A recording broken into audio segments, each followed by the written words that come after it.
L'événement ce matin, c'est la prise de parole de Gérald Darmanin, c'est unique. Hein.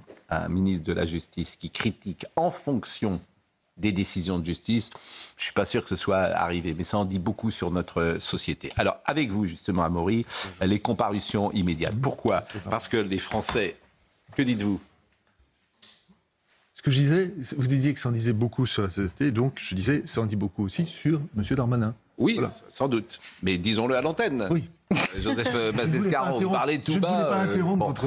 Bon, Amaury Bucco, les Français voient le spectacle, qui n'en est pas un d'ailleurs, des dégradations, des tirs de mortier, etc. Ils entendent Reda Bellach qui était avec nous hier, qui a dit « j'ai vu la mort ». Bon, ils entendent le président de la République qui dit toujours les mêmes mots, « lâcheront rien ». Bras ne tremblera pas, les faits sont graves, c'est condamnable. Et puis hier, rien. Je suis désolé, hein, mais le président de la République a dit quelque chose de plus hier, hein, en remerciant l'émir du Qatar. Et ça, pardonnez-moi, ça, je me suis vraiment interrogé. Parce que qui remercie, qui remercie le président du club, d'accord, mais qui remercie l'État du Qatar, comme il l'a fait, et de l'Élysée, l'émir du Qatar, alors qu'il y a un rapport, je suis désolé, qui était coincé sous son bureau, sur l'entrisme des frères musulmans, qui parlait du Qatar, eh ben, je trouve ça baroque, pardonnez-moi. Alors j'entends bien, voilà. Oui, je pense. Mais je voulais qu'on parle des comparutions immédiates. Bon, parce que c'est ça le sujet du moment. Bon, les Français entendent un président de la République, en fait, qui, pardonnez-moi de le dire comme ça, d'une manière très triviale, qui dit des cracks. Il dit des cracks, parce qu'il dit nous serons implacables. Ben non. Et à tel point que Gérald Darmanin, aujourd'hui, c'est très très rare, a pris la parole. Alors, dites-nous, parce que vous étiez en comparution immédiate hier, est-ce qu'il y a quelqu'un, à l'heure à laquelle je parle, qui dort en prison ? Non, personne. En fait, il y avait 5 dossiers qui étaient jugés hier. Il y en avait 4 donc, sur des personnes qui ont tiré soit des projectiles, soit des mortiers sur les forces de l'ordre, et 1 pour un refus d'obtempérer. Il conduisait sur un scooter sans permis, sans assurance, avec 2 personnes de sa famille sans casque derrière lui. Et aucune de ces personnes ne sont en prison. En fait, il faut bien comprendre... Qu'est-ce qu'ils encouraient, ces gens-là ? Alors, quand on tire sur des policiers, la peine, ça va de 3 à 5 ans de prison ferme, ou 8 ans même, en fonction des circonstances aggravantes, mais 3 ans de prison ferme et 45 000 € d'amende. Pour les 4 personnes qui ont tiré sur les policiers, le parquet n'a demandé que des peines de prison avec sursis de quelques mois, des travaux d'intérêt généraux qui n'ont finalement d'ailleurs pas été prononcés, et une centaine d'euros d'amende. Et finalement, la peine prononcée, c'est quelques mois de prison avec sursis et des centaines d'euros d'amende. Mais ce qu'il faut Donc c'est rien. Alors, ce qu'il faut bien comprendre, Pascal, c'est que vous dites... Ce qui est très intéressant, c'est quand on est dans le tribunal versus ce qu'on entend dans les médias. Vous avez effectivement le gouvernement qui dit on va être ferme, etc. Mais quand vous êtes dans le tribunal, c'est totalement autre chose. Les avocats et même les juges sont d'accord avec ça. Chacun rappelle que finalement, les personnes sont jugées individuellement, qu'elles ne sont pas jugées pour toutes les autres. Donc, on juge au cas par cas. Mais ça, c'est normal. Ça, c'est normal. Mais par exemple, vous avez des cas comme... Je crois qu'il y a un garçon qui s'appelle Ibrahim. Brahim, il y a un certain... Alors voilà, ils étaient 3. Donc il y a Bayo, Aurélien, Ali, Brahim et Anas, 5 en tout. D'accord. Ils ont effectivement tous entre 20 et 23 ans. Alors, qu'est-ce qu'ils ont fait précisément, par exemple Alors, je vais vous prendre mes notes. Aurélien, dites-moi ce qu'a fait Aurélien. Eh bien, Aurélien, dans la nuit du 31, donc c'était sur la place de la Concorde vers 2h du matin, il a acheté, et il a été pris en possession de mortier d'artifice, il a tiré à tir tendu sur les forces de l'ordre. Il a été placé en garde à vue, il a reconnu les faits et on a retrouvé... Et il a quoi, Aurélien ? Alors lui, quelle est sa condamnation ? Alors lui, il a 3 mois de sursis et 500 € d'amende. Bon, moi je propose qu'il reste 5 ans en prison. Voilà, comme ça c'est dissuasif. Vous voyez, tu tires sur un flic avec un mortier, je propose 5 ans, moi. Mais c'est mon choix. Je remets les comptoirs à zéro, je dis, celui qui tirera contre les flics, maintenant, ça sera 5 ans avec un mortier. Alors, le code pénal... Deuxième. C'est ça qui est intéressant, c'est que le code pénal, je vous dis, c'est 3 ans de prison. Oui, alors, mais moi, je propose 5 ans. Alors, vous voyez, je propose... Alors, le deuxième... Non, mais je propose 5 ans. Le deuxième s'appelle donc... Attendez, mais en fait, tu tires sur un flic, écoutez. Mais pourquoi vous ironisez ? Tu tires sur un flic en France. Je ne fais pas la peine de mort, mais ça vaut bien quand même 5 ans de prison. Il n'y a aucun autre pays qui accepte ça. Non, vous n'êtes pas d'accord avec ce que je dis est stupide. Non, mais il y a une justice, vous savez, il y a des procès contradictoires, il y a une défense, Mais il reconnaît lui-même les faits. On n'est pas au Salvador. Mais il reconnaît lui-même les faits. Donc la loi n'est pas assez répressive. J'ai le droit de dire ça quand même. Tout à fait. C'est pas monstrueux ce que je dis. Mais que vous proposiez qu'on rehausse à 5 ans Et qu'il y ait même une peine planchée, ça me choque pas. Eh ben d'accord. Non, ça Eh me... ben, oui, mais tout de suite, vous me dites, on n'est pas au Salvador. On n'est pas au Salvador, il y a des procès. Il faut regarder comment les faits se sont déroulés, qu'est-ce qui s'est passé. Alors, ce qui est Vous intéressant. êtes formidable. En fait, vous voulez pas que ça Non, je veux un change. peu de liberté. Je ne veux voulez pas pas que ça donner change, en tous les fait. pouvoirs, effectivement. Non, mais alors, ce qui est Vous voulez pas, intéressant, alors, c'est vous voulez juste pas que ça change. Alors, deuxième cas, Bayou. Je vous fais le deuxième Bayou. cas. Mais, alors, Bayou, comment ça écrit Bayou Alors, Bayo. Bayo, c'est le prénom. Oui, c'est son B.A. B-A-Y-O. B-A-Y. Bayo. Bayou. C'est d'origine africaine. Il a 22 ans, il Oui. habite Montmorency dans le Val d'Oise, il a un casier vierge et il est étudiant en master en assurance. Oui. Et donc lui, il a été interpellé vers 2h du matin au niveau de l'avenue Foch. Il avait un mortier 8 coups dans les mains et il aurait tiré vers la police. Et d'ailleurs, on a retrouvé dans son téléphone des vidéos en train de lui tirer. D'accord. Alors, lui, ce qui est marrant, Donc ça l'amuse, lui. En master, alors, ça il a dit- l'amuse. alors, et c'est quand même un peu- il a dit, j'ai trouvé les mortiers dans les buissons Oui, bien sûr. oui. et j'ai tiré par curiosité, mais je voulais faire de mal à personne. D'accord, mais il était là à 2h du matin, Bayou. Exactement. 5 ans encore pour Bayou. Alors, Allez, mais il a quoi, lui? Qu'est-ce qu'il a? Peine prononcée, 8 mois de prison avec sursis, stage de citoyenneté, 500 € d'amende. Stage de citoyenneté, ça doit vraiment l'intéresser. Il est en master. Il est en master et Donc, il est en alternance, il travaille pour une société d'assurance. Donc c'est très intéressant. En société d'assurance, mais c'est intéressant parce que c'est des gens qui... Il n'est pas idiot, ce garçon. Il Non, n'est non, pas non, idiot. tout à fait. Bon. Mais les profils étaient intéressants. Parce Bon, que alors l'autre, on avait l'impression autre d'avoir profil. affaire au meneur hier. Ali. Alors, Ali A, 23 ans, donc lui il est tunisien, il a un titre de séjour valable jusqu'en 2030, il a un casier vierge, il est... Il faut le renvoyer déjà. J'espère qu'on va le Ça renvoyer. n'a pas été évoqué, le procureur a Ah bon seulement dit... Non, le procureur a dit, si vous voulez avoir le renouvellement de votre titre Oui. de séjour en 2030, Si. il faut pas... Ah, on le renvoie pas tout de suite, lui. Non. Lui, alors qu'est-ce qu'il a fait? Alors lui, il a été interpellé sur l'avenue des Champs-Élysées, il a jeté une grenade lacrymogène vide sur les policiers. D'accord. Et il est en France, Ali. Il est con. Personne ne le renvoie. Il est tunisien. Voilà. Ali, il jette Alors une après, grenade sur les... La préfecture, par ailleurs, Non, mais peut prendre écoutez. cette décision de Mais vraiment, c'est retirer pas son sérieux. titre de Donc, séjour et Ali, l'expulser. autre cas. Alors, numéro 4, Brahim Brahim. B, 21 ans, casier vierge, déjà connu pour des dégradations dans un hôpital en 2017. Faire procher, donc lui, interpellé sur les Champs-Élysées, il a tiré des mortiers sur les forces de l'ordre. Oui. Et qu'est-ce qu'il a Cool. Et alors lui, il a expliqué, c'était intéressant aussi, il dit, un homme en noir est venu me donner un mortier et m'a dit de tirer sur les policiers. D'accord. Bon, il ment, mais peu importe. Bon, et il a quoi? Peine prononcée 2 mois de prison avec sursis, 500 € Donc d'amende. toujours pas de peine de prison. D'accord. Mais c'est formidable parce que ça, c'est vraiment, je trouve que c'est très instructif. C'est-à-dire que Sachant que les donc il faut que le président de la République, quand il vient sur un plateau, bah non, Monsieur le Président, vous dites, de toute façon, c'est pas lui qui juge d'ailleurs. Monsieur le Président, ce que vous dites, bah en fait, ça ne se passera pas. Voilà. Faut lui dire, Sachant ça se que passera quand on parle de 2 mois de prison avec sursis, Oui. imaginons que ce sursis saute, Oui. et 2 mois de prison, il n'ira pas en prison, il aura un bracelet. Oui, mais C'est ce bon, que je veux dire, peu importe. Et le dernier cas, comment il s'appelle? Anas A, Anas. 23 ans. Alors lui, donc c'était celui qui était sur son scooter. Il avait déjà 2 condamnations pour des conduites sans permis et sans assurance, et il paye jamais ses amendes. D'accord. Donc lui, on lui reproche d'avoir fait un refus d'obtempérer entre 2h et 3h du matin. 2 personnes sont casses sur son scooter, pas d'assurance, pas de permis. Bon.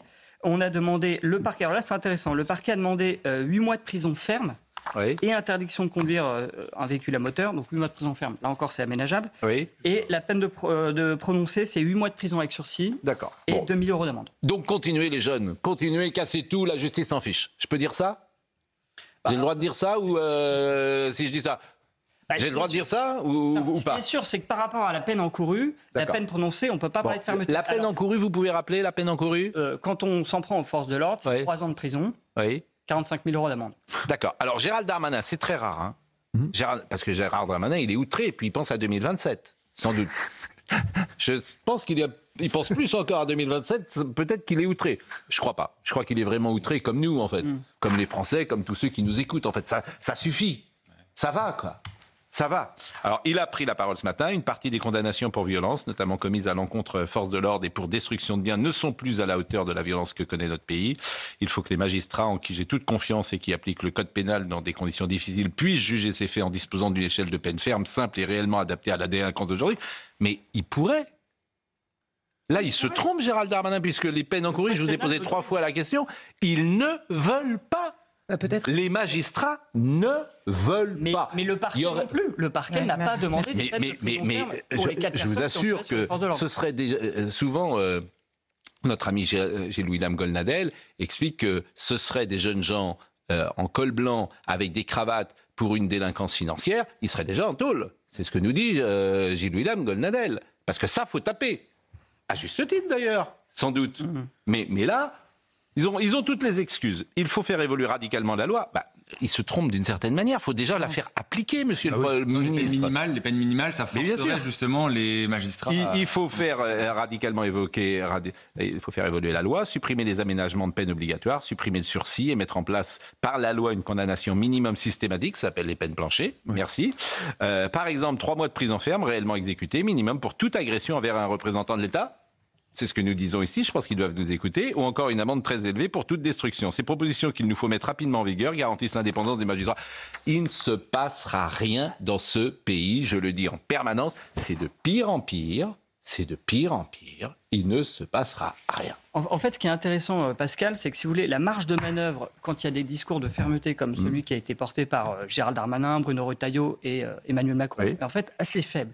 Ce qui s'est passé hier et ce qu'ils ont expliqué très bien, c'est que la plupart de ces dossiers, comme les auteurs ont reconnu, en principe, ils auraient dû passer, ils seraient même pas passés devant une comparution immédiate. Ça serait jugé en CRPC, comparaison sur reconnaissance préalable de culpabilité, c'est-à-dire une petite audience dans un bureau et on dit circulaire, il n'y a rien à voir.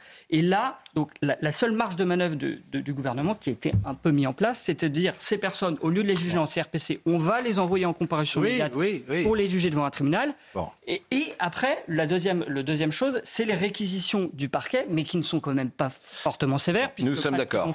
Et derrière, après, les juges, ils font ce qu'ils veulent. Et c'est là où c'est déroutant, c'est qu'effectivement, il y a un code pénal qui est voté par l'ensemble de la population, qui dit jusqu'à 3 ans de prison, 45 000 euros d'amende, mais les juges, ils ne font ce qu'ils veulent. Ils appliquent la loi comme ils veulent. Mais on préfère écouter un ancien président de la République pendant des mois, mettre 50 magistrats à l'écouter, faire une audience qui va durer 6 mois, je ne sais, et pour prendre... C'est beaucoup plus intéressant pour eux. Ça les excite plus. C'est ça la vérité. Là, le vrai boulot, ils ne veulent pas le faire. Mais c'est la France d'aujourd'hui, qu'est-ce que vous voulez que je vous dise ? C'est la France d'aujourd'hui, c'est la justice d'aujourd'hui. Pardonnez-moi, mais je pense que la responsabilité politique là-dessus est plus grande que celle des magistrats un à un, parce qu'on a aussi beaucoup de magistrats qui se plaignent de l'état de la loi. Mais la loi, mais pourquoi ils n'appliquent pas le code pénal, c'est pas toute la loi. Dans le code pénal, il est également écrit, par exemple, mot pour mot, qu'une peine de prison ferme ne doit être prononcée qu'en ultime recours. Là, vous avez des personnes qui reconnaissent, qui s'excusent devant le tribunal, qui ont un emploi, qui sont en alternance. La loi prévoit que la prison n'est pas faite pour eux. Gérald Darmanin a raison. Il y a une responsabilité politique d'évolution de la loi. Parce que le code pénal est très sévère. En France, c'est vrai.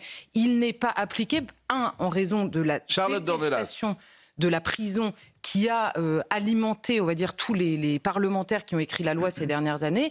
Et deuxième chose, par une régulation carcérale qui ne dit pas son nom. On ne veut pas utiliser le mot, mais quand les magistrats reçoivent une fois par mois la liste des places disponibles en prison... Chaque semaine, Charlotte. Ou chaque semaine, ça dépend des départements.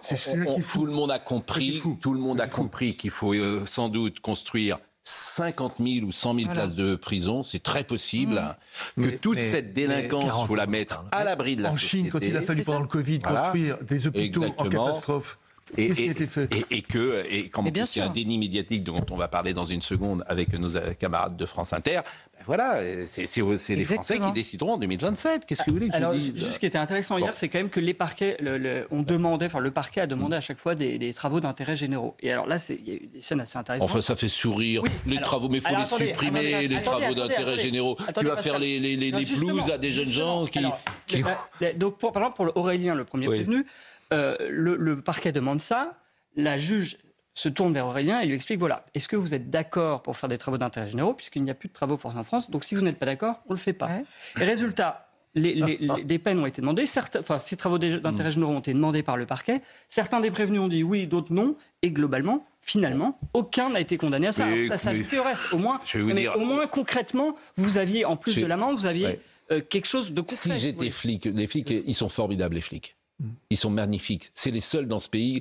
Heureusement que les flics sont là et que le pays tient grâce aux flics. Aujourd'hui, on en est là. Parce que les flics, ils n'ont pas le droit de faire grève. Mais quand ils entendent ça, les flics qui sont blessés, l'un qui est dans le coma, et qui donnent leur vie pour la France, et qui voient des gens derrière des bureaux ne pas prendre des décisions fortes, ne pas leur envoyer de signaux. Et Gérald Darmanin, d'ailleurs, est courageux avec ce qu'il fait ce matin. C'est un scandale.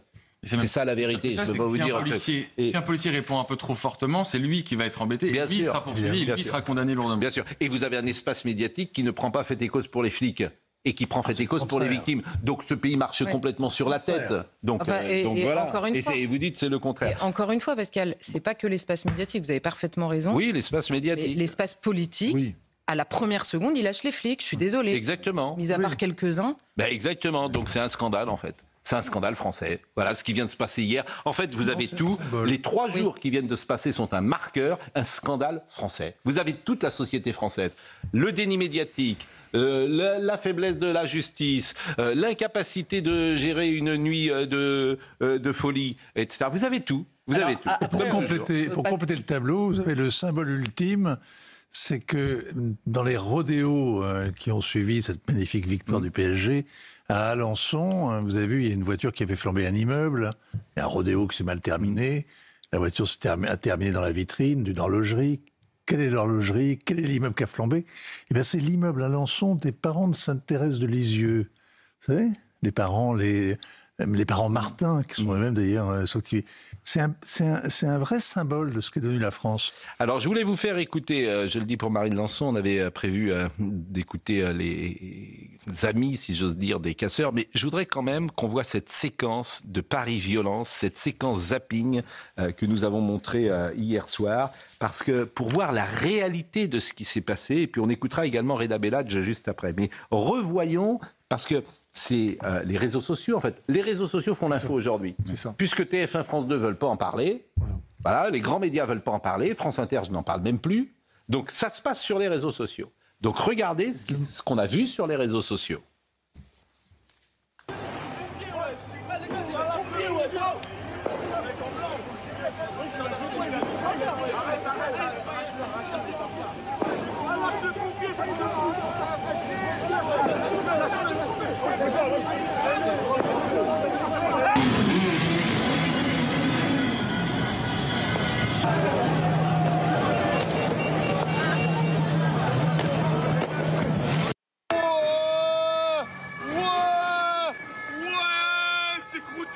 Nique sa mère, vas-y, nique sa mère, voilà, c'est ça. Il faut ça.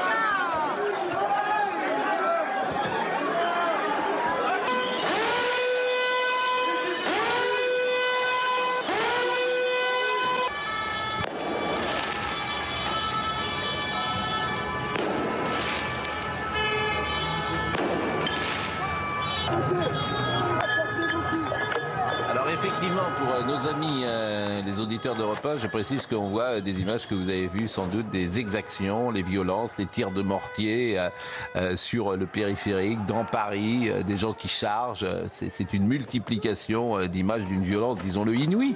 Parce que si un de vos enfants est pris dans cette tourmente-là, bah, il peut perdre un œil, il peut perdre un membre, il peut perdre la vie.